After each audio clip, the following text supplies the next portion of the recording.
Hey everyone, and Happy New Year's! I hope you're all doing well today, and if not, no worries. I promise you things are getting better. I have to admit it's getting better. So I'm switching the format up today. Yesterday I filmed a live stream with someone named Anna, and Anna is someone that I've been mentoring for the last 6 or 7 months, and I thought it'd be cool to have her on here to share her journey because she's changed in so many incredible ways. I mean, she went from having a lot of social anxieties, a lot of struggles and issues with her family, not even speaking to her father, to becoming really good friends with him. She had a lot of body image things that she was dealing with and like calorie counting all the time. And she's just like, as they say, taken the bull by the horns. I think that's the expression, and just made huge, huge changes in her life. So I wanted to have her come on here and do something. So we filmed it yesterday. And for whatever reason, it didn't film like the video of me, so you hear my voice and you see her the whole time. So I'm going to be having like a little picture screenshot of my face while I'm talking, just so you know, so you're not like, what the heck is going on? But without further ado, here we go. We're in. Alrighty. Anna, welcome. What's going Hey, on? Josh. Nothing much. Happy New Year. Happy New Year. But I started mentoring and doing guidedship with Anna, I guess in May, and I just wanted to have her come on here and share a bit about her story, because it's been amazing to see like where you were at before and like where you have gone to, and why you're also helping me launch this mentorship program, working together. And yeah, so just wanted to kick it off with like, where were you and kind of how did you end up into this new epic cool place? Yeah, so I had been listening to your podcast for almost like a year before I actually talked to you over Skype. And I definitely felt like something in my life needed to change. I just didn't know what yet. And I was kind of making these baby steps of starting to reflect on, where I was going in my life, like what I valued, what I wanted to do. And then you talked about on your podcast about doing tarot readings.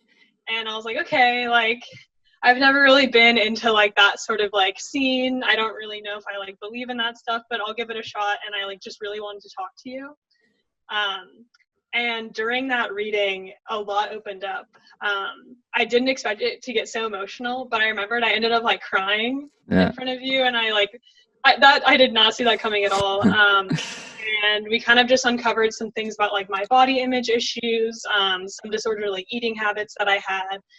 And after that, I remember like emailing you and thanking you for your time. And it was like just a really profound thing I got to like share with you. And after that, I remember you offered to be my mentor. And so that's when we started doing mentorship together. Yeah. During that time, I remember just feeling like I was just defined by all these like labels I felt like I had to put on myself. For example, I was like, I have to be a dietitian, and like having that label made me feel like secure in myself, I guess, or made me feel like I was acceptable in society or whatever. Like if you had, like you wanted to become a dietitian, so if you had like gone in that path, it would have given you some sense of security, was what you thought. And like purpose, yeah, and like something to tell people and something to say like, oh yeah, that's what I'm doing now. Because like after you graduate college, everyone's like, what are you doing now? Like, what's your next step? And Yeah, what's going on? Yeah. And it was kind of just like a coping mechanism to deal with that. But it didn't quite feel right. And even through like the first couple months of working with you, I still held on to that idea.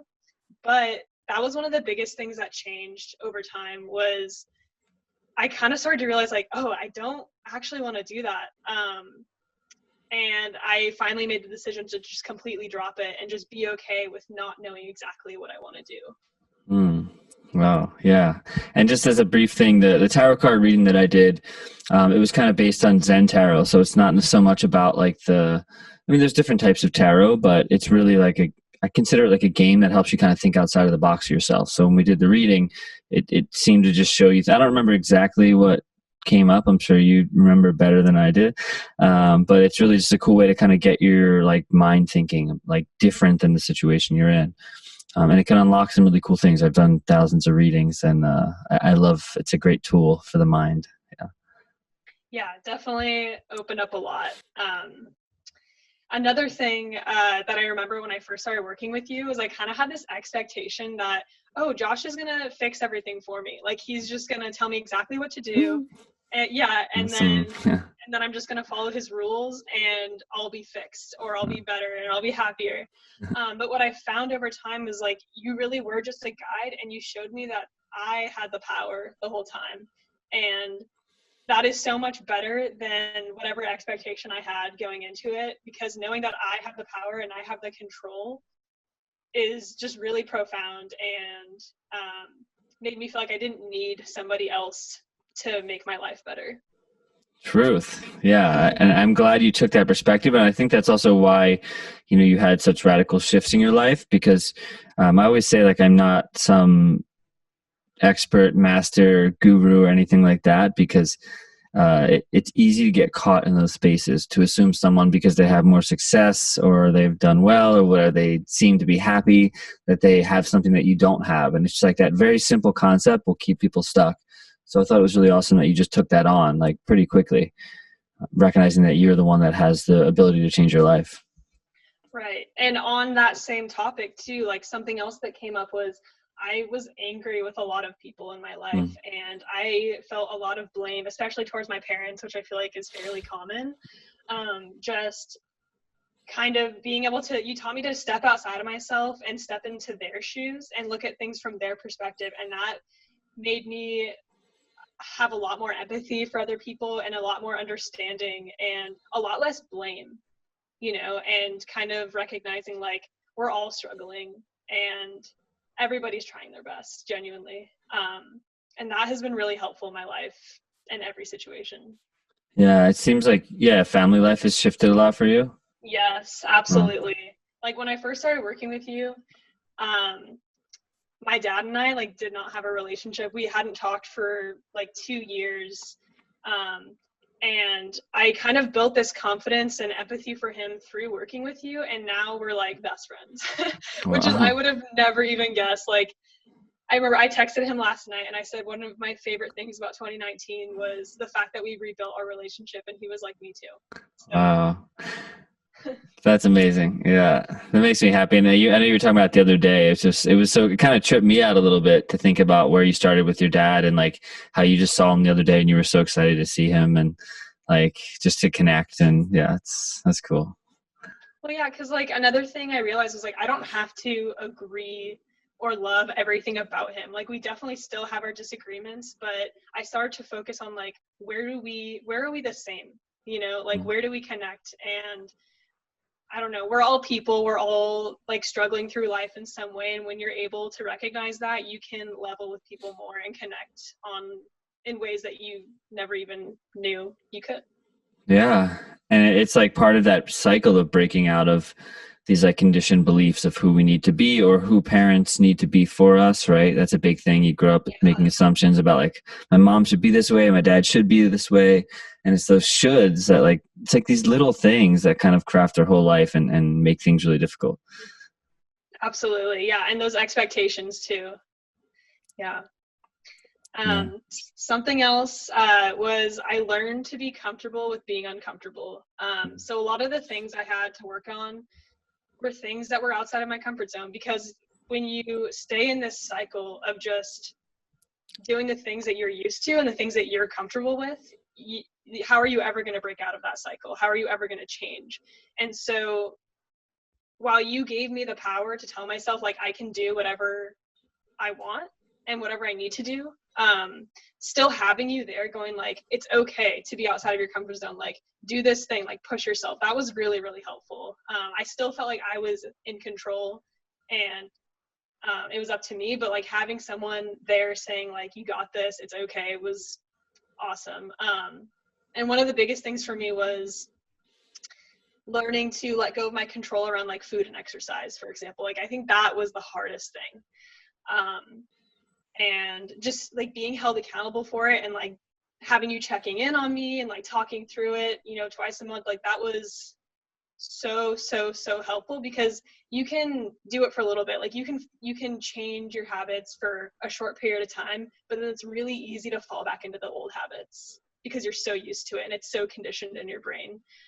But the truth is, to really make a change, like you have to chip away at it slowly over time. Yeah. And it's the chipping away I mean, I would say it's like the false self. And a lot of the things I'm hearing you say, like these expectations, these assumptions about who you're supposed to be in your job or who parents should be. And to actually realize that by like looking at that and like chipping away and making the changes over time, but also kind of like getting rid of like trimming the fat, getting rid of the stuff that doesn't serve you. It takes time. It's like peeling back onion layers to see who you really are. And it's cool to see you kind of coming into that space. Like the more you peel back, the more there's just all this awesome stuff kind of growing, you know. It doesn't mean it's easy. I'm sure that I know it hasn't been like an easy journey, but you know, a well worth one. Yeah, absolutely. And it was a lot of work to like think back. Like something I wrote down was, um, I realized I was my harshest critic, which is totally cliche, but so true. And I started to ask myself why about everything. Like I could recognize like, okay, I'm my harshest critic. Like I get really anxious around people and I make assumptions about people that aren't true. But then it's like, okay, but why do I do that?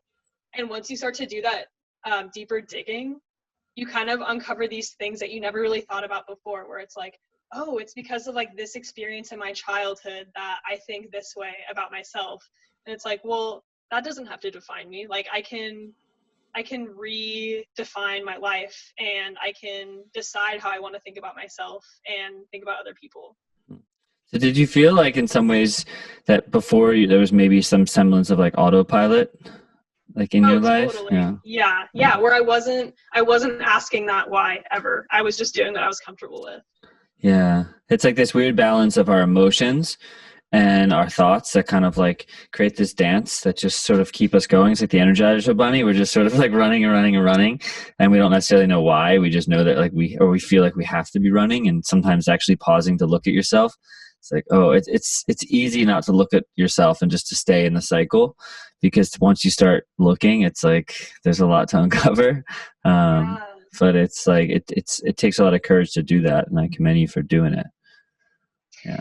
I mean, it definitely helps to have someone there saying that it's okay, and having someone who's been through it and is like, this will help, I promise, and just having that reassurance. Because when you're doing it on your own, it, like I said, it's just easy to get wrapped up in what you only know and like what your experience is. But having an outside perspective kind of helps you think about things differently. Yeah. And that's a big piece of launching this mentorship program, which if you're interested, click below, check it out. We start on the 11th, but signups are now 11th of January. But that's really why I wanted to do this. Not to say like, hey, I have all the answers, follow some dogma exactly like this and dress like me and be like, it has nothing to do with that. It's just like having that guidance, and not just me, but also, having you there in the group and other people to mirror each other, to reflect, to kind of be in this thing that's greater than any one of us. A lot of the biggest changes I've had in my life have come from those situations where it's not just me alone, that I know other people are there. Because sometimes on this path, it can feel like really weird and lonely and scary. I'm sure you've experienced that. And I know you've talked to me a bit about that, but that place where it's like, nobody gets me, I don't understand. And it can be easy to just like keep it to yourself. And that's like the most, and then in terms often then feel crazy and weird and isolated. Absolutely. Like, I think the first step to helping with all of that was talking to you. And then I realized, like, okay, I'm becoming more comfortable with myself. I feel like I understand myself a little bit better. And then I started to open up to other people. Um, and I realized, like, oh my gosh, I'm not the only one. Like, everybody is struggling. People want to help you. Like, people who care about you want to talk to you about this stuff. And they don't want you to feel isolated. Like, we're social creatures, we want to connect, and those connections create very profound things, and open up really deep conversations. Like, we're not here to do it alone. Truth. Um, Speaking of that, I know you talked early on about like social anxieties, and I know that's changed. I'm curious to know like what happened there. Yeah. Oh my gosh. Yeah, I just feel like it was very layered.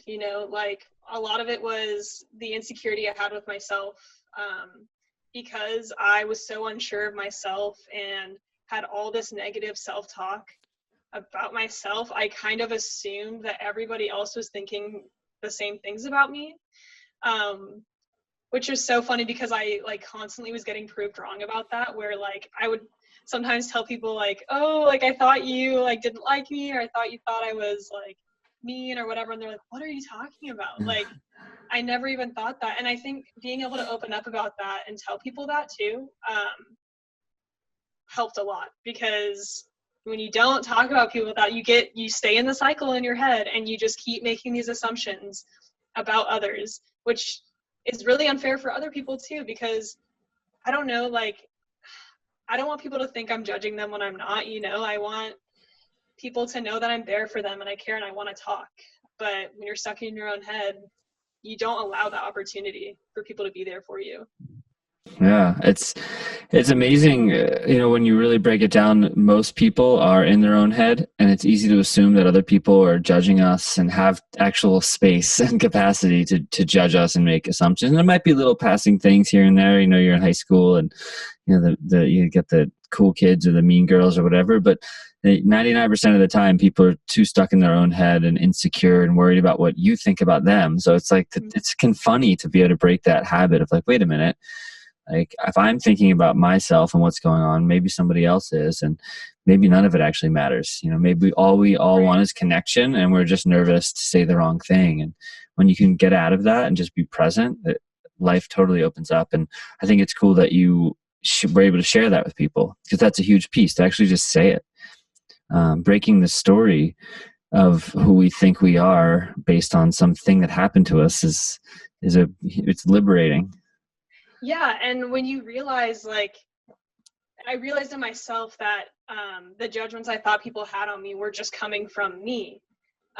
You're able to look at other people who are, some people do say judgmental things, but once you get into a more secure place, you kind of realize like, oh, well then those judgments don't really mean anything, because they're just struggling. Like they are just dealing with insecurities, and whatever judgments they have on you are just because they're insecure with themselves. And so you don't take on those judgments as much, and you learn to just not care, because they truly are meaningless and they're not really about you. They're about that person struggling. It's good to be able to see that connection. It's like alleviating. And I feel that like when you start looking at yourself, you might uncover a lot of things, but a lot of the anxiety and depression, a lot of things that people experience start to just like naturally go away when we're not so caught up in like who we think other people need us to be or what they're thinking about us. And yeah, it's just like, Yeah, you can that's so breathe. true.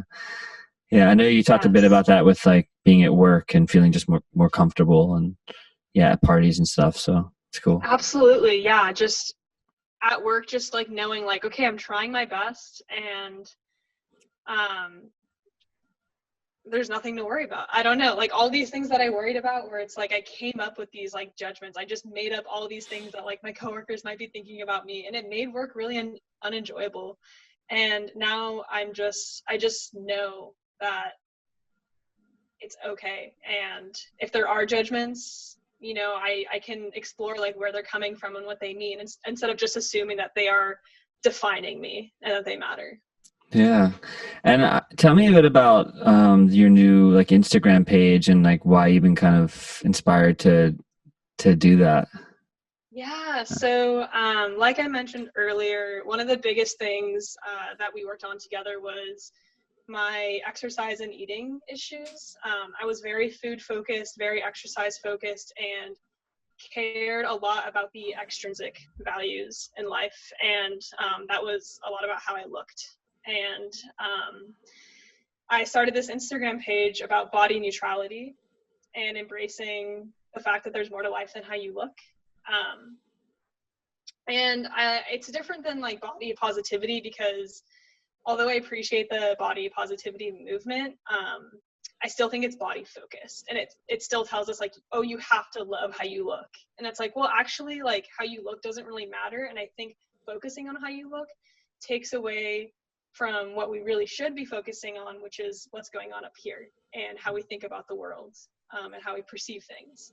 And so I don't know, like through working with you, I just felt really called to start talking about these things that I was struggling with. And I knew, and I was so sure like other people are struggling with this too. Like this needs to be talked about. And I feel like everybody has these things they want to talk about, but they're too afraid.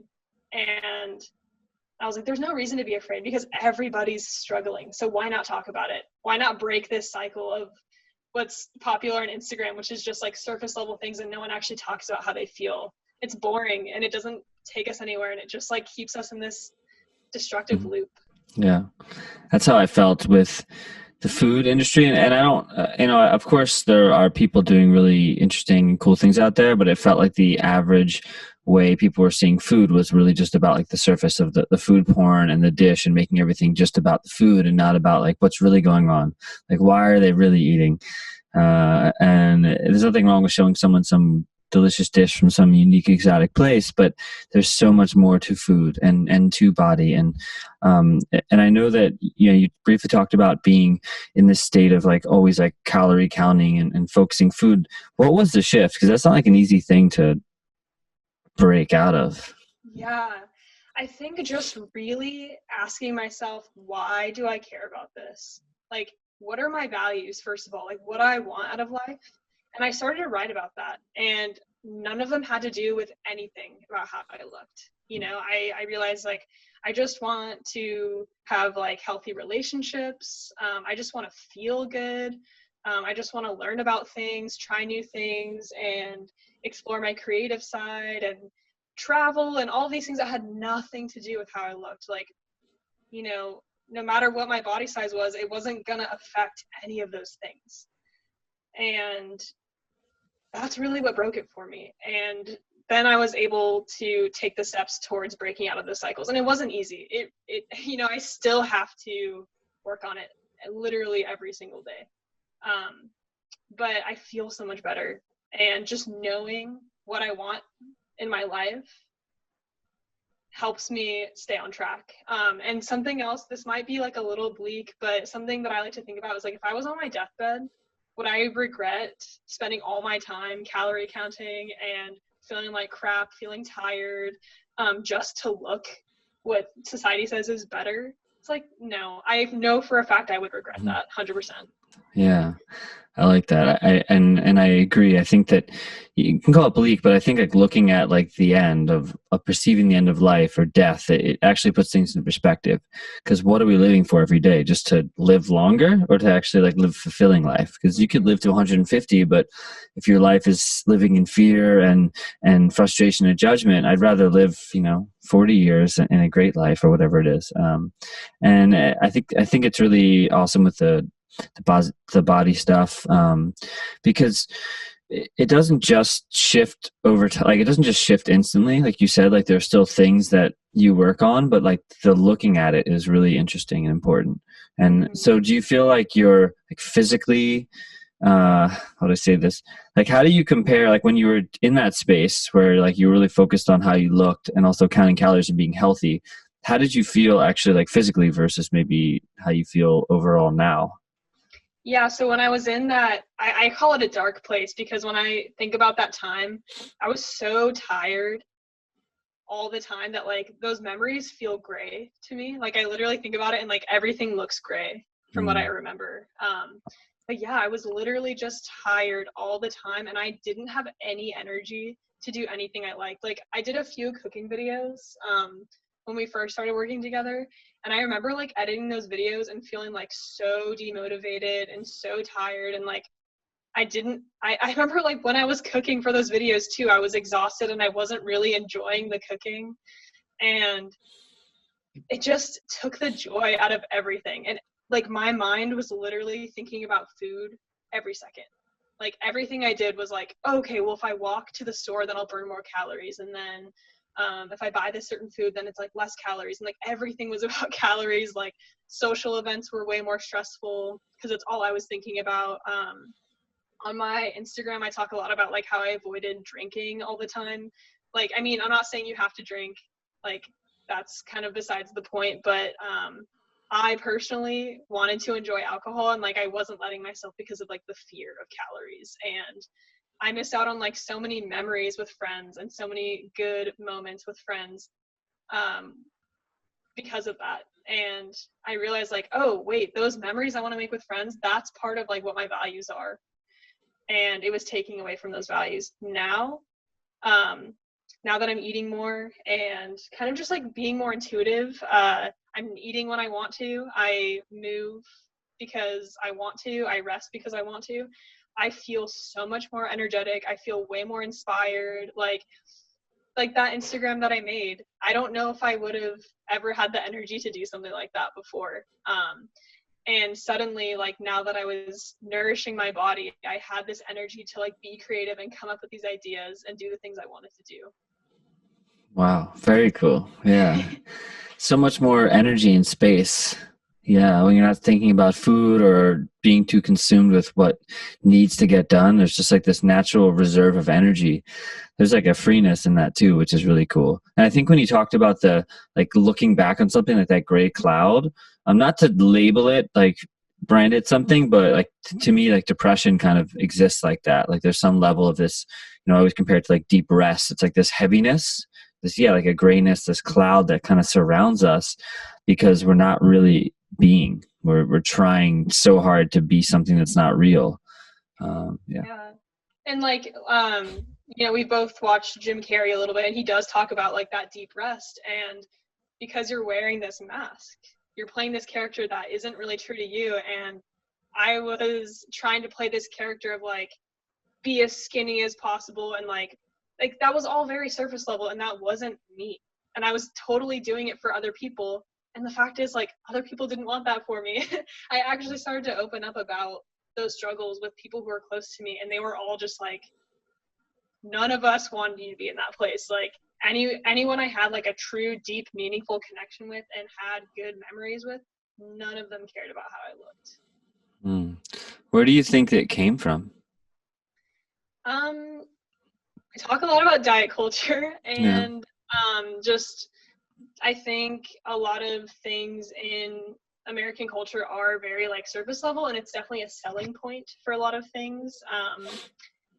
And when all we see are these ads of thin people and they're being sold as like beautiful and ideal, we kind of like build this narrative in our head and like believe this idea that is the way to be, and like that's what is happiness. On top of the fact of like, I talked to you about just in my childhood, just pressures from like my dad to like look a certain way, and like he was very food focused, and anytime I ate something like quote unquote unhealthy in his eyes, like I was kind of ridiculed for it, and so that stuck with me. And I kind of forgot about a lot of those moments when I was a kid that kind of shaped how I thought about my body as I am now. But doing that deep work and kind of like thinking back and going like, where did this stem from, really helped me uncover, why I was thinking the way I did. And it made me realize too, like, oh, like it came from a place that wasn't loving and wasn't healthy. Therefore, like it must not be healthy. And yeah, that was really, really helpful. Yeah, that's a huge, huge point. I mean, when you're starting to look at yourself, it can be really vulnerable because you're having to go back into these memories, and some of them are really simple things like, oh, there's a commercial I saw and someone told me I should look this way, and other things might be more deep, like whether it's a parent saying something or even in some cases like something traumatic. But because we're older now and we're not a kid, we can actually reapproach those things from a different perspective. And I think having support and doing things like mentorship and coaching or whatever it might be is helpful, because it's like, I'm just here to remind you that, you're not alone in this and that we all have these things. The only reason I'm doing this is because I've been there. I wasn't born like with all the answers or having it all figured out. I really believe that we go most of our life being completely oblivious to everything. We're making choices. We're just like living in our conditioned habits. And then one day something shifts, and it might happen in an instant or it could take however long. But, one day you start to look at yourself and like start to look at the cracks in the foundation and who am I and why do I have these things? And then the more we dig into that, the more it's like, the more there is to see. And so, yeah, to really be able to look at some of this diet culture stuff and to understand like, oh, okay, that's not, like, I don't need to live in that space.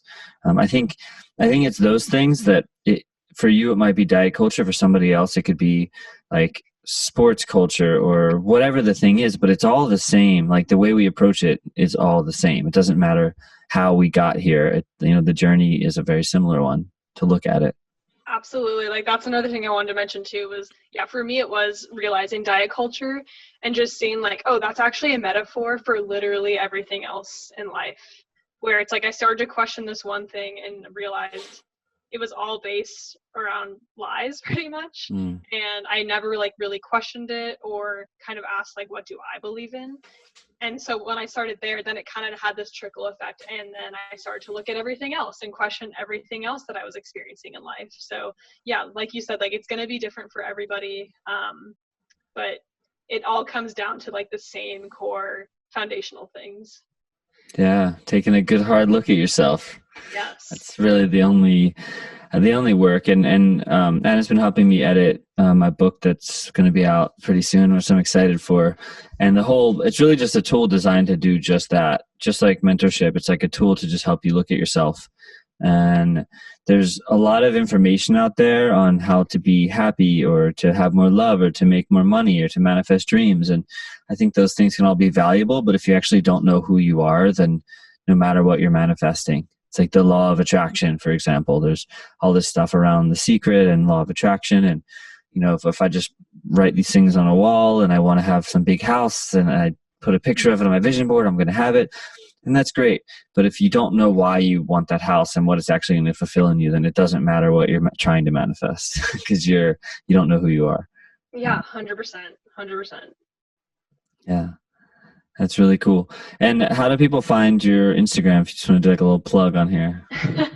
Yeah, it's think outside the box. So it's like think outside the box, but instead of an X, it's a D. Think outside the box. Yep, exactly.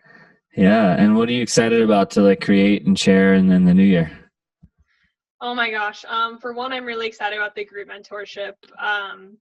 I realizing that I can change my life and I have the power to do that. I'm so excited to see other people do the same thing and just be an example for people like, hey, you really do have the control. Like, you can do this. I'm really excited about that. Same thing with my Instagram, just talking more openly. And I don't know where that's going to lead, but all I know is I just want to continue this trend of just like talking openly about things that we don't talk about on social media and just in life in general. Cool. That's awesome. I'm excited to see where it goes. I'm also excited about the mentorship, and a reminder, people can click the link below. I also decided to do a couple scholarship places in the mentorship thing as well. So if you're interested, check that out. And yeah, it's a good year. Day one. Here we go. It's going to be exciting. It's already good. It's going to be a good year. Yeah, thank you for sharing your story. I really appreciate it. Yeah, thanks for having me, Josh. Of course.